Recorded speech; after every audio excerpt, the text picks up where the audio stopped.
मेरा नाम सत्येंद्र अग्रवाल पुनः आज ग्राम झलोखर के दूसरे छोर में यानी कि अपने ग्राम पंचायत झलोखर के वार्ड 6 में मौजूद हूँ और पुनः हम बात करेंगे पंचायत चुनाव को लेकर। आने वाले समय में पंचायत का चुनाव होना है और पूरे उत्तर प्रदेश में होना है, जिसमें से ये हमारा एक झलोखर ग्राम है। यहाँ पर भी एक प्रधान का चुना जाना निश्चित है। मैं पुनः मेरे साथ एक सीनियर गांव के मतदाता श्री संतराम भैया मौजूद हैं, प्रहलाद भैया मौजूद हैं, रंजीत भैया मौजूद हैं और सुनील भैया मौजूद हैं। मैं इनसे पुनः बात करूंगा कि अपने इस ग्राम पंचायत के इलेक्शन में इस बार ये किस आधार पर वोट करने जा रहे हैं, इनके गांव के मुद्दे क्या होंगे, इनकी जरूरतें क्या होंगी, किन जरूरतों के आधार पर ये प्रधान का चयन करेंगे, किन अपेक्षाओं के आधार पर ये प्रधान का चयन करेंगे। मैं संतराम भैया से उसी विषय पर बात करूंगा। भैया से चाहूंगा कि थोड़ा आप नजदीक लेकर आइए। आप जब गांव का नया प्रधान चुनने जाएंगे तो किस आधार पर उस प्रधान को वोट करेंगे? बोले भैया, आप क्या कहना चाहेंगे? यही कहेंगे जो ना आपसे बोला है। क्या कहेंगे, किस आधार पर आप मतदान करेंगे? कॉलोनी नहीं मिलती हमारे लाने, कुछ नहीं होता भैया। जिसी बात ये 52 साल 53 साल के हो गए हम, कोई नहीं सुनता हमारी। कितनी खेती है आपके पास? एको नहीं हुआ है। मतलब आप बिना खेती के बाद भी ग्राम पंचायत द्वारा आपको कॉलोनी नहीं दी गई? अच्छा, शौचालय मिला है आपको? शौचालय तो मिला था, वही तो इस पंचवर्षीय में मिला था कि इसके पहले कभी मिला पहले मिला था उसके। चलिए धन्यवाद। मेरे साथ प्रहलाद भैया मौजूद है, मैं इनसे भी वही प्रश्न करूंगा। जब अपने ग्राम पंचायत का नया प्रधान चुनने जाएंगे तो किस आधार पर ये अपना प्रधान चुनेंगे, किस आधार पर अपना वोट देंगे, इनका क्या बेस होगा, क्या बिंदु होगा? हमें ये चाहिए कि हमारा काम हो, काम होने के बाद में जो कहें वो सुने हमारा। कोई ऐसा मुद्दा अपने ग्राम झलोखर का है जो आपको लगता हो कि ये कार्य झलोखर के लिए किया जाना चाहिए? जो ग्राम पंचायत का चुनाव लड़े, प्रधान का चुनाव लड़े, वो अपने संकल्प पत्र में उस बात को शामिल करे। तो ये जो रोड है, रोड डलवाए वो अपने साइड डलवा रहे हैं, दूसरे के साइड पूरा ऐसा पड़ा कचड़ा। आपके दरवाजे में क्या रोड नहीं पड़ा है? नहीं पड़ा है, बिल्कुल भी नहीं, न कच्चा न पक्का। खरंजा पड़ा है, ऐसा वो फर्क दिया है। ये खरंजा कब का? चलिए धन्यवाद। मेरे साथ रंजीत भैया मौजूद हैं, मैं इनसे भी यही प्रश्न करूंगा रंजीत भैया से कि ये जब अपना वोट करने जाएंगे, प्रधान पद का प्रत्याशी चयन करने जाएंगे, तो इनका क्या बिंदु होगा, किस आधार पर ये प्रधान का चयन करेंगे?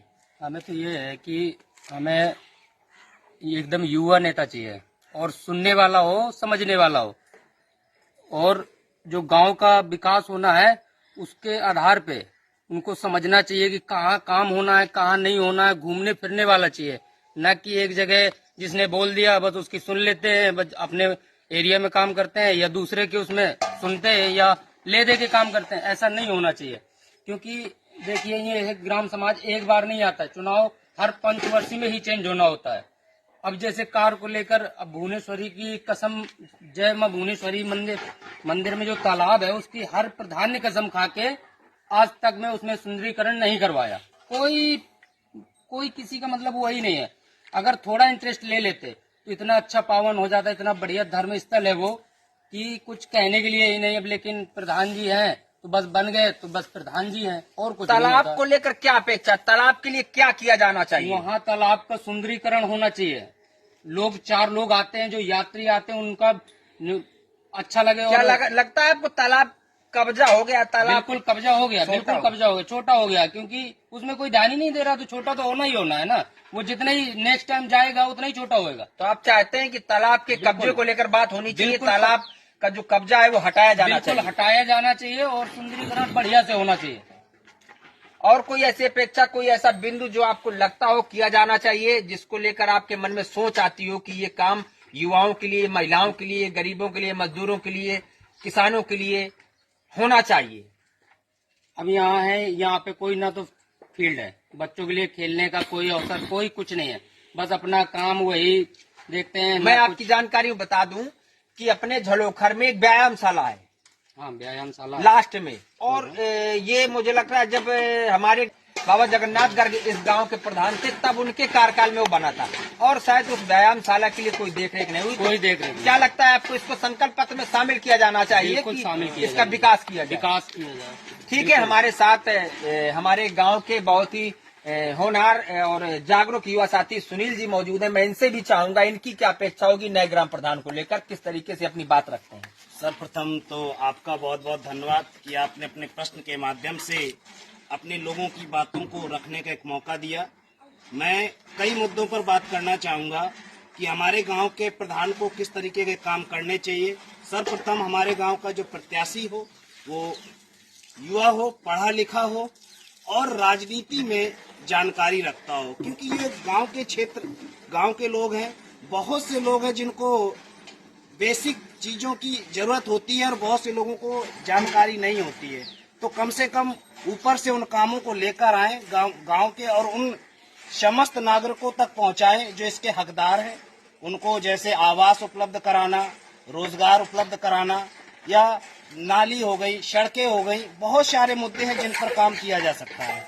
और मैं अपने साथी भाई जिन्होंने 2 मुद्दे रखे, पहली बात की गांव में एक खेल का मैदान होना चाहिए और हमारे जो गांव के तालाबों के सुंदरीकरण भी होना चाहिए, जो इन मुद्दों पर बहुत अहम चर्चा होनी चाहिए। तो ये हमें लगता है कि इन मुद्दों पर ध्यान देना चाहिए और गांव के उन निम्न तबके के जो लोग हैं जिन तक वो समस्याएं, वो व्यवस्थाएं नहीं पहुंच पाती हैं, तो उन तक उन व्यवस्थाओं को पहुंचाना जाना चाहिए। गांव का ऐसा प्रधान हो जो सबसे मिलकर रहता हो, अच्छे से बात करता हो, सबकी बात सुनता हो। बिल्कुल आप सही कह रहे हैं। मैं आपसे पुनः एक प्रश्न, वही प्रश्न करूंगा, क्या कोई आपके मन में ऐसा प्रश्न आता है जैसे गांव में युवाओं के लिए ऐसा क्या किया जाना चाहिए? जैसे सरकार द्वारा ऐसी बहुत ही, आप प्रधानमंत्री जी को सुनते हैं, वो बोलते हैं मुद्रा लोन योजना चलती है, तो हमारे ग्राम के युवाओं को क्या लगता नहीं कि वो इस योजना का ऐसा लाभ मिलना चाहिए जो पारदर्शी तरीके से आपको भी पता हो कि आपके गांव में किस नौजवान को उसके तहत लाभ दिया गया और उसकी आवाज आप लोगों की तरफ से भी उठाई जानी चाहिए। मैंने उसी पे चर्चा की कि हमारे गांव का प्रधान ऐसा होना चाहिए जिसको बहुत सी फील्ड में जानकारी होनी चाहिए। जैसे आपने मुद्रा योजना के बारे में बताया, अभी हमारे गांव के कुछ ऐसे भी युवक होंगे, ऐसे भी व्यक्ति होंगे जिनको इस योजना के बारे में कोई किसी प्रकार की जानकारी नहीं होगी। तो उन व्यक्तियों का पहुंचकर ग्राउंड लेवल पर जाकर उनसे बात करना चाहिए, उनको योजना के बारे में अवगत कराना चाहिए और उनकी समस्याओं को सुनना चाहिए। बहुत सारी योजनाएं सरकार की तरफ से आती हैं जो हम लोगों तक नहीं पहुंच पाती हैं। हमारे प्रमुख मुद्दा, जैसा हम लोग बात कर रहे थे, एक देवी स्थल है, देवी स्थल में तालाब है, तालाब में गांव का गंदा पानी आता है, उसको लेकर क्या प्रयास किए जाने चाहिए? निश्चित रूप से हमारे गांव का जो अम्मा भुवनेश्वरी मंदिर है, ये एक आस्था का प्रतीक है जो बहुत ही दूर दूर से यात्री आते हैं। अगर यहाँ की ऐसी दशा को देखते हैं तो निश्चित रूप से कहीं ना कहीं हमारे गांव का छवि धूमिल होती है कि इतना प्रसिद्ध मंदिर है और वहां पर तालाब कभी भी सुंदरीकरण नहीं हो पाया है। क्या लगता है आपको कि इस बार प्रधान के चुनाव में एक ये मुद्दा गांव के लोगों की तरफ से नहीं होना चाहिए कि हम उस गांव के उस प्रत्याशी को चयनित करेंगे जिसके संकल्प पत्र में प्रमुख रूप से ये मुद्दे हों कि तालाब को सुंदर बनाने में उसकी अहम भूमिका होगी, तालाब का पानी, जो गांव का पानी, गंदा पानी उस मंदिर के तालाब में आता है, उसको रोकने के लिए उसका एक प्रयास निश्चित मतलब रूप से सोच समझ कर निश्चित रूप से इन मुद्दों को मतलब प्रायोरिटी में रखना चाहिए। और बहुत सारे मुद्दे हैं, शिक्षा है, जैसे गांव के उन बच्चे हैं जो स्कूल तक नहीं पहुंच पाते, तो पहली बात तो उन बच्चों को जागरूक करना चाहिए कि वो अपने विद्यालय जाएं। मतलब प्रधान के बहुत सारे कर्तव्य होते हैं जो निश्चित रूप से उसका निर्वहन करना चाहिए। साथियों नमस्कार, धन्यवाद, जय हिंद, जय भारत। पुनः हम इसी तरीके से अपने गांव के तमाम साथियों से मिलेंगे, महिलाओं से मिलेंगे, बहनों से मिलेंगे। आप सब लोग भी अपने मुद्दे सोच कर रखिए, समझ कर रखिए और आपको क्या कहना है जानकारी रखिए, जागरूक रहिए। धन्यवाद, जय हिंद, जय भारत, जय जय बुंदेलखंड।